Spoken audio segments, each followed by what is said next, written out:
Welcome to the Texas Conflict Coach radio program. If you've ever experienced or engaged in destructive or unresolved conflict, then you know it leads to broken relationships, distrust, and damaging results. Our program will help you manage and resolve conflict effectively with strategies, valuable resources, and support. Since 2009, our radio program hosted guest experts from around the globe sharing their perspectives, experiences, and expertise while giving you food for thought. If you can't listen live, then download and listen to any of our 300-plus podcasts in our library at texasconflictcoach.com. So sit back, relax, or join the conversation every Tuesday evening, or tweet us at TXConflictCoach.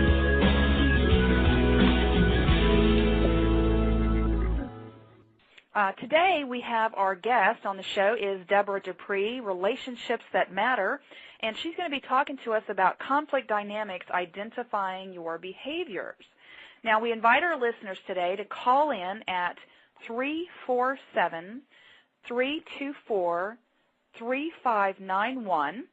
And if you have a question for Debra, then indicate by pressing the number 1 key. Now, for our Blog Talk Radio registered users, the chat room is open, and you can pose your question here as well. So let's talk a little bit about Debra. Debra is the founder and president of Relationships That Matter, located in San Diego. She is a mediator, facilitator, business conflict coach, a trainer, and organizational family therapist. Debra is the former chairperson of the Association for Conflict Resolution Workplace Section and past president of the ADR San Diego. Debra possesses a master's degree in counseling, psychology, and education from the University of California, Santa Barbara, and has pre-doctoral training in organizational development and disability management from the San Diego State University, and also holds the ACR designation for Advanced Practitioner in Workplace Mediation. A lot of credentials there, and very qualified as an expert in her area. She's also a master trainer of the Eckerd College Conflict Dynamics Profile and specializes in high conflict relationships. So, hi, Debra. Welcome to our show. And we appreciate. Thank you. Yes, we appreciate your time to speak to our listening audience. So, tell us a little bit about yourself and what it means to specialize in high conflict relationships. Well, that's a really interesting question, quite frankly. I guess in many respects, as you can imagine from my credentials, I sort of work in several different areas. And being a marriage family therapist, definitely work in that element of relationships, but also being credentialed in mediation as well as in coaching and training. Sort of take an approach to looking at relationships in terms of, basically how do people communicate? And not only how do they communicate, but what does the communication look like from both a nonverbal as well as a verbal perspective. And I like to say we can oftentimes speak volumes without ever saying a word. Mm-hmm. So I say that then because as we talk about high conflict relationships, then, one, it oftentimes is the very behaviors that we act on that continues to fuel and drive conflict. But there's also another element when we talk about high conflict relationships, and that what we know or what we've learned through research and study is that many of what we call high conflict relationships actually do consist of individuals, maybe one or both, who may have some kind of diagnosable, personality aspect that goes beyond the typical differences of just being a different personality. So when you say diagnosable, now you're not, and I know that you have your family therapy background, but that's not what you're actually trying to do when you're working with high conflict relationships. That's true. I'm not there to diagnose the relationship, but recognizing that many of these diagnosable personalities underlie high conflict relationships, then I do draw upon my training and background and continue to learn more about what's considered borderline personalities, narcissistic personalities, antisocial or histrionic personalities that do require some additional knowledge, strategies, and practices in order to deal with effectively. Okay. So when we talk about high conflict, and especially high conflict relationships, what are the types of, and we're going to talk a little bit about the conflict dynamics profile. It's a carryover from the show we did last time with Craig Rundy. Well, what are some of the behaviors that you see, and I imagine some of them can be often destructive or unproductive. What are the kind of behaviors you see in high conflict relationships? Well, many times it is represented by one person who may be more predominantly controlling and the other one more passive or withdrawing. So right there's a dynamic that needs to be addressed.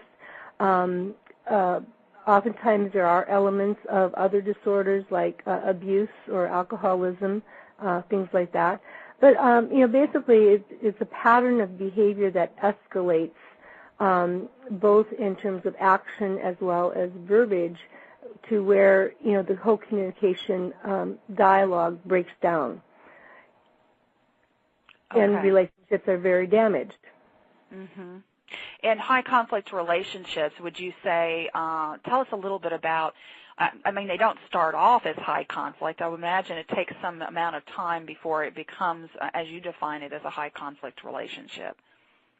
Well, yeah, in many circumstances, you talk about the 2-year honeymoon, right? Yes. That's where it could be at work or at home, And so, oftentimes we're on our best behaviors or, and so things don't really manifest themselves until we start settling into regular routines. But then also, too, is that sometimes things that used to bother us before, or didn't bother us before, I should say, begin to bother us. And the other thing is, too, is as relationships evolve, whether it's at work or at home, we begin to experience different kinds of stressors, and it's really under stress that a lot of these behaviors then start acting out in ways that can be destructive to healthy relationships or more effective communications. Mm-hmm. Now, you work mostly with, what client group do you work mostly with now? Well, I still work quite a substantial mix between the workplace setting and a lot of my work, like, for example, bullying behavior in the workplace is actually part of this whole high conflict cycle that we're talking about. In terms of how it might play itself out in terms of hostile workplace, harassing behavior, intimidating bosses, things like that. And so part of what I do is mediation in the workplace, but also what we call work climate studies to really help assess what is the source of conflict and where can intervention be most appropriately applied. But then I also do a fair amount of family work. And when I talk about this sort of niche and high conflict, working a lot with sort of our repeat users of family court services, people who can't seem to resolve their differences even though they've long been divorced, and yet they still keep showing up in court, in family court services, mediation through the courts, et cetera. And so we're getting to a point now where our courts are simply saying, we've had enough. You've got to figure out something else to do. And so we're seeing a lot more develop in terms of services and strategies to help these people move on to a more effective life, particularly when there are children involved, because those children become our employees of tomorrow's workforce. Well, it's interesting that you bring up the family aspect. Oftentimes when I think of high conflict, I often hear it in relationship to other conflict management practitioners who talk about family, because that's where so much of the intense emotion comes in. The other thing that you mentioned about, which piqued my interest as well, is when you talked about the workplace bullying and some of the harassing behaviors, especially that can come about, whether that's with coworkers or often bosses. And I had a very interesting conversation today with Dr. Laura Crawshaw who's called the Boss Whisperer. So I'll have to get the two of you connected, because she does a lot of work in that harassment and bullying area, and does some coaching around that. And I believe you also do conflict coaching as well. Is that right? Yes, that's true. Yeah, so we'll have to get y'all connected there, and because that's a really hot area. Now, as I mentioned a few minutes ago, you're actually certified and actually a master trainer in the delivery of the conflict dynamics profile, and Craig Rundy introduced the conflict dynamics profile at the last show, and one of the things we asked the audience to do is to take the hot buttons test.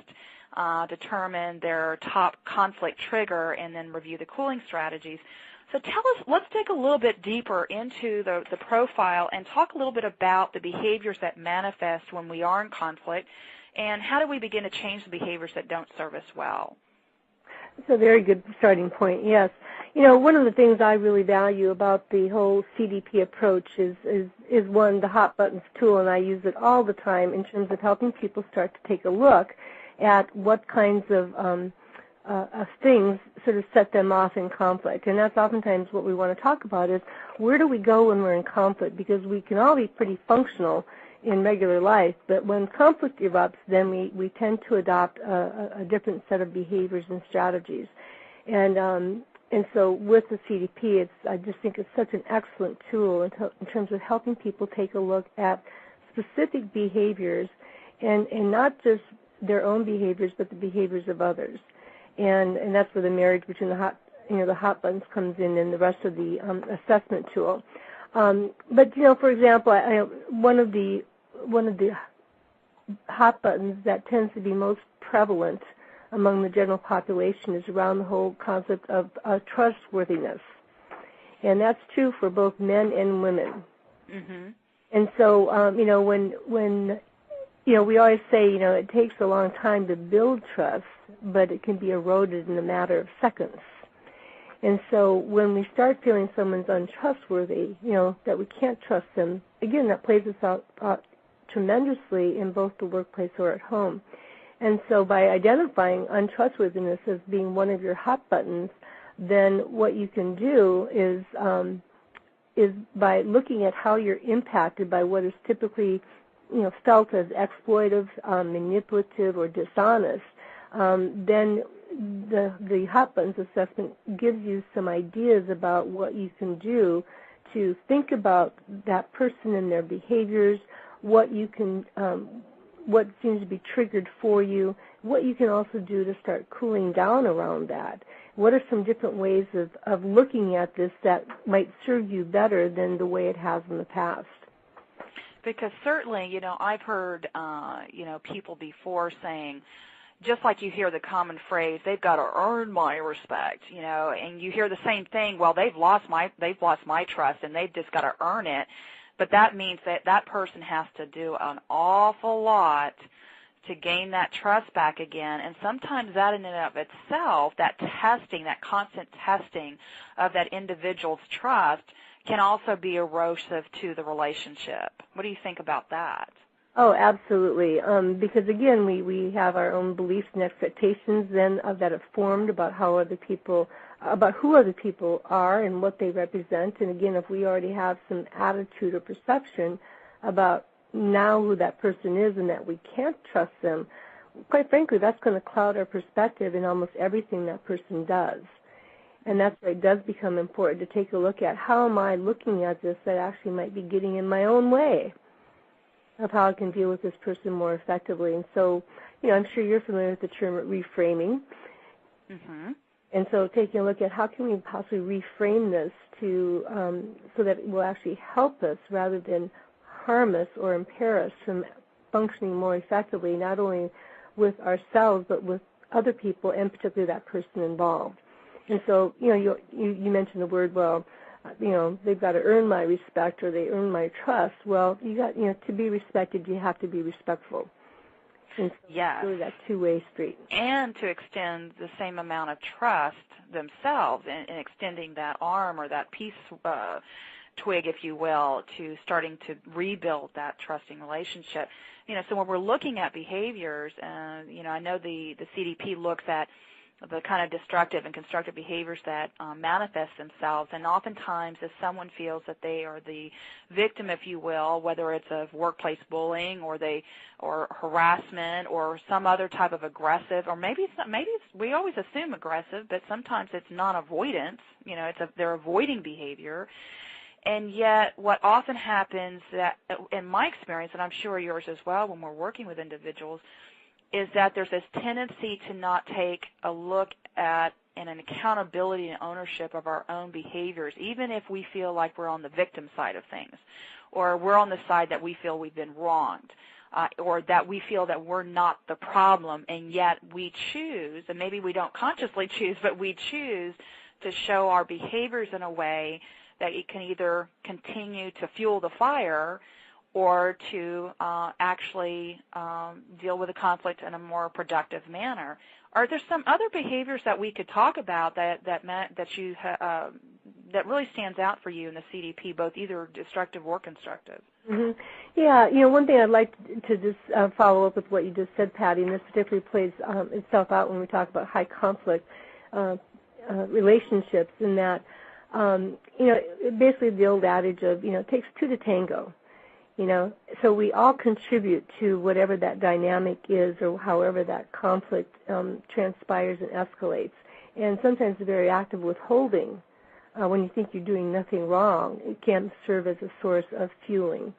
And so, it is important that we take a look at our own behavior and how we contribute to the situation, even though we may not feel we're doing anything wrong, but again, legitimately and honestly taking a look at our own behaviors to see what we could do differently. I'd really, really focus on not emphasizing, what's wrong about what you're doing and what's right about what somebody else is doing, but instead saying, okay, I contribute this too, and if I don't like the outcome that I just achieved, then what can I do differently next time? And then that's one thing I really like about the CDP, is it really helps chunk it down, break it down into smaller, manageable steps that people can more realistically and honestly look at and actually practice with, given the action plan it lays out for you. That's a good point. It does have an action plan. Now, talk a little bit about the CDP as far as, because people can take this instrument as a self-reflection, a self-assessment, but more importantly, and I think even more powerfully, is they can do it as a 360, and not everyone knows what that is. Can you describe that? Just take a minute or two to explain that.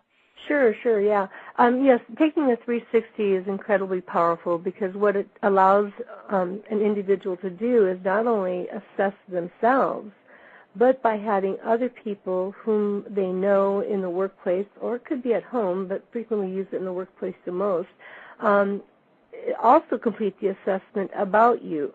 And so when we talk about 360, it includes yourself as the key person, and then it typically includes that person's boss, at least 2 or 3 peers, and then 2 or 3 subordinates. And so you're getting a look at somebody from the person who supervises you, those who you might consider your equal and may work with at a certain level, and then those who actually report to you.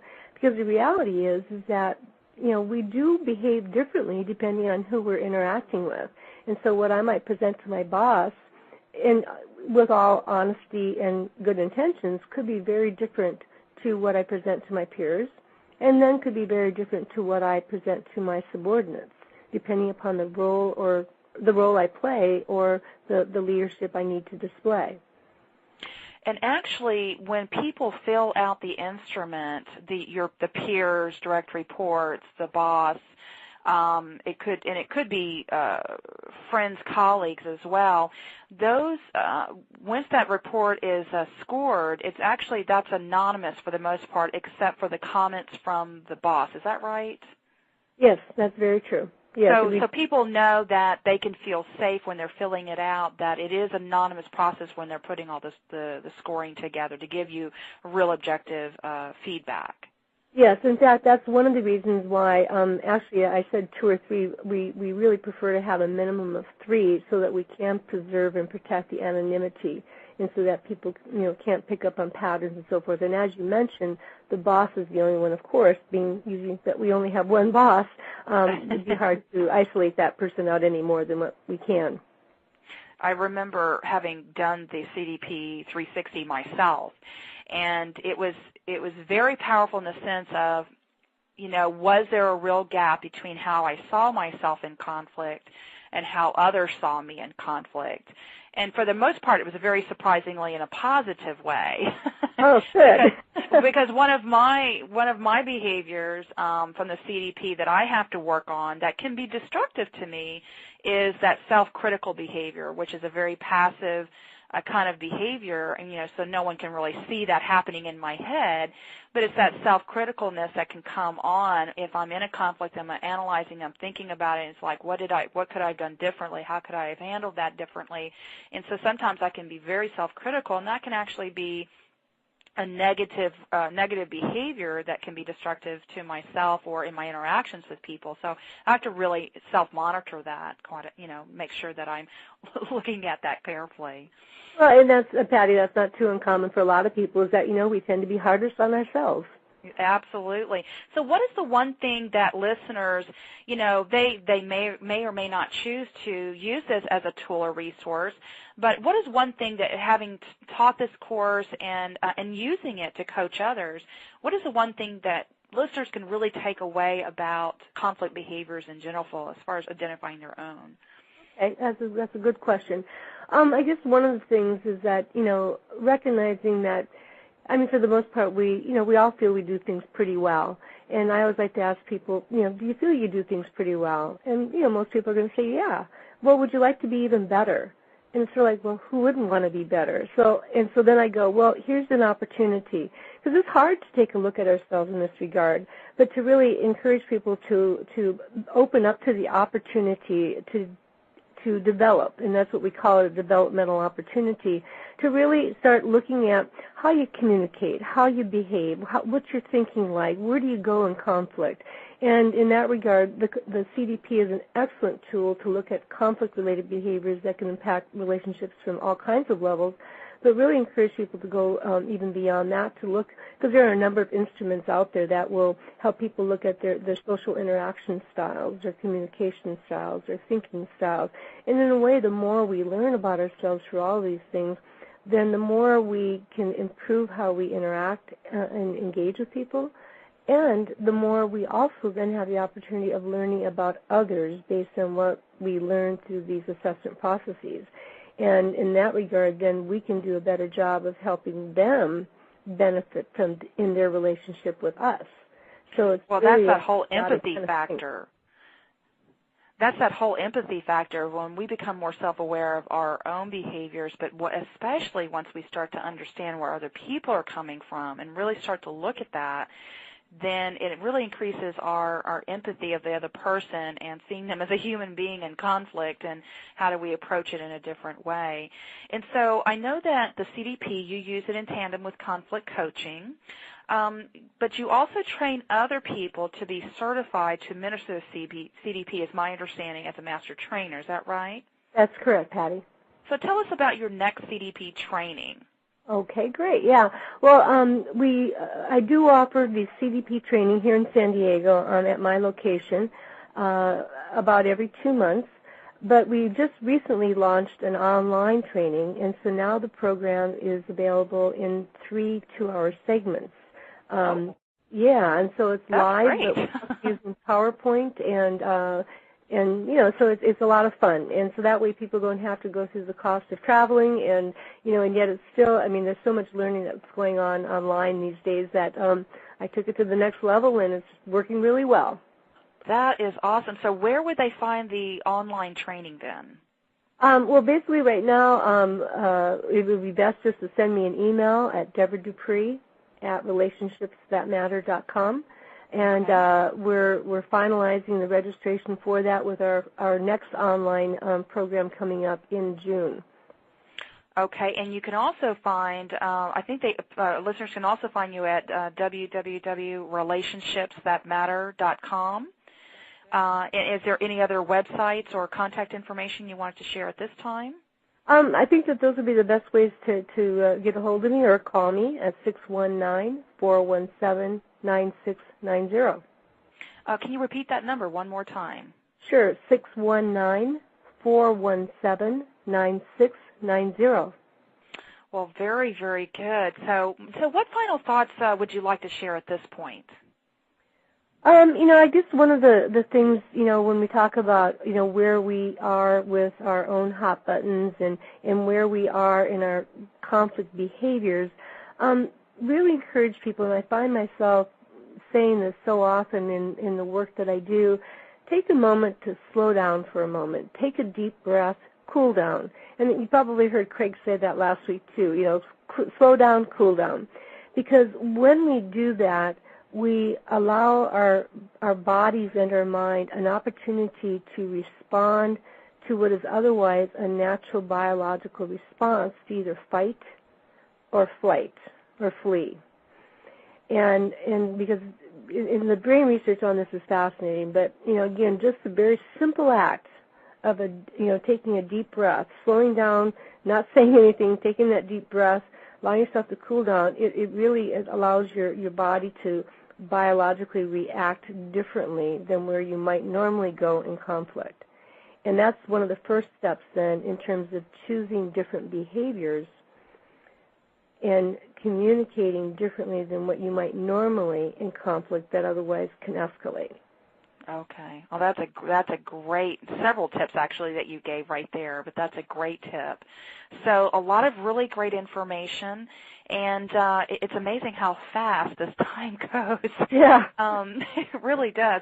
So we're going to transition, and, listeners, we gave you the fieldwork assignment last time about the hot buttons test, but if you didn't get a chance to do that, you could still take the hot buttons test that we've been talking about over the last two shows, and you could simply do that by clicking on hot buttons test on the Blog Talk Radio Texas Conflict Coach show page, or go to www.conflictconnections.com and look for the Conflict Dynamics profile link, and it will take you right to the hot buttons test.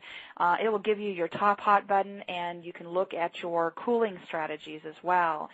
So we want to thank Debra again for joining us on the show. You can again find her at relationshipsthatmatter.org. As far as future dates and events, the Texas Conflict Coach airs every 2 weeks for 1/2 hour. Our next show is May 13th at 5:30 Central Standard Time. The Texas Conflict Coach will be having a conversation, actually, with the project navigator, Angie Woodrow of Parent Driven Schools, on the topic of conflict management with parents in schools. And you can listen live on that Blog Talk Radio show, again, Wednesday, May 13th, and that show is at 2 p.m. You can go to blogtalkradio.com and look at Parent-Driven Schools. So that interview will be Wednesday, May 13th at 2 p.m. Central Standard Time, followed by our regular show at 5:30 Central Standard Time. So I really, really appreciate, Debra, you taking the time to be with me today and for sharing with our listeners your expertise and wisdom. Well, thank you so much, Patty. Really enjoyed being on your show, and thank you for the opportunity. Thank you for listening to the Texas Conflict Coach. We hope you've enjoyed the program. You can find over 300 podcasts archived to listen at your own convenience at texasconflictcoach.com, or download the podcast at iTunes or Stitcher Radio. To learn about upcoming radio programs and resources, sign up for our monthly e-newsletter.